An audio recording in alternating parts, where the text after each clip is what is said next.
دەستەی ئەو جارەکە هەڵدەبژێردرێتن پیاوانی ڕاضی بن معقول بن دەستکراوە بن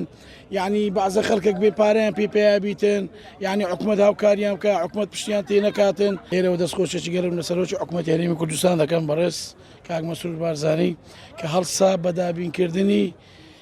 نۆژەنکردنەوەی فریز و تاتان و کە کورسیەکان و VIP و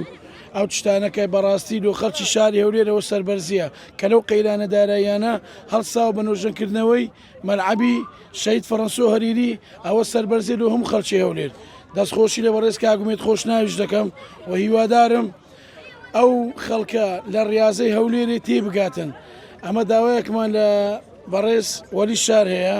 ئەو دەستەی ئەو جارەکە هەڵدەبژێردرێتن پیاوانی ڕاضی بن معقول بن دەستکراوە بن یعنی بەعزە خەڵکێک بێ پارەیان پێ بیتن یعنی حکومەت هاوکاریان بکە حکومەت پشتیان تێ نەکاتن داوا دەکەین هەرچی ڕاضی کە خۆی بە مەخدوور دەزانین کە ڕاضیەکی محتەرەمە کە ڕاضیەکی بەتەمەنە نەگەڵ گەنجمەزانە بێنە ئەو نادیەی ئەو نادیمان و بەڕێوە بن حکومەت شپال پشتیان بی ئەسبی شپال پشتیان بیتن و هەموو هەندێران شپال پشتی ئەو یانی خۆی دەکاتن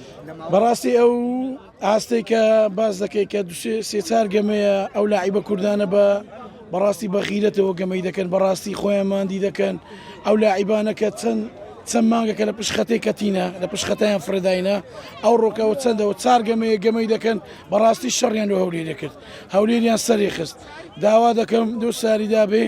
لاعیبی بینن لاعیبی ئەو جارە بین لاعیبی باش بینن لاعیبی نینن بەهەدەر پارەی بدەن سێ چار لاعیب ماکڕی یەشۆچ ڕێبی سولاقی وەچی وسامەی وەچی عەباسەکەی لە نەورۆزات ئەوان هەموو پارەیان بە بەلاش وەکرد بەهەدەر وەگرت و ڕۆیشتن داوا دەکەم ئەو دەستە کاتی دیتن ئەو دەستە کاتی کە دەڕوا دەستەچی هەڵبژادرە دیتن ئەو دەستە بێن داوایان لێ دەکەم کە بەخۆیان سەرپەرشتی وەزعەکەی کوێ نەدەنە دەست مدەڕی بوو دەست ئەولا و ئەولای یعنی لیژنە چیدانین لیژنەکە تایبەت بە ڕاضی بی نەک ئێستا ئیدارێک بێ ڕێزمەیە عیلاقەی لە ڕاضی نەبی بچی لاعیبەچی بکڕیتن